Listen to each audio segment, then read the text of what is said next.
কি গো শিয়াল ভাবি, কেমন আছো তুমি? অনেকদিন পর আসলাম তোমাদের বাসায়। বাহ, তোমার ঘর তো পুরা আলোকিত হয়ে রয়েছে। চারদিকে ফলের বাগান, সুন্দর সুন্দর ফল ধরে আছে।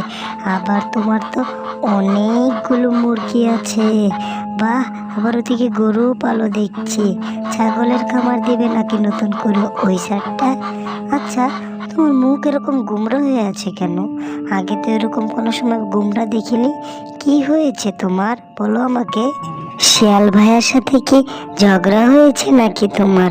বলো আমাকে। আমাকে বললে তোমার ভালো লাগবে। দেখো, এভাবে মুখ গুমরা করে রেখো না। আমার খুবই কষ্ট লাগে তোমার এই গুমরা মুখ দেখলে। না, তেমন কিছু না। আমার একটা খুব শখের বড় মোরগ ছিল, সেটা আজকে পাচ্ছি না।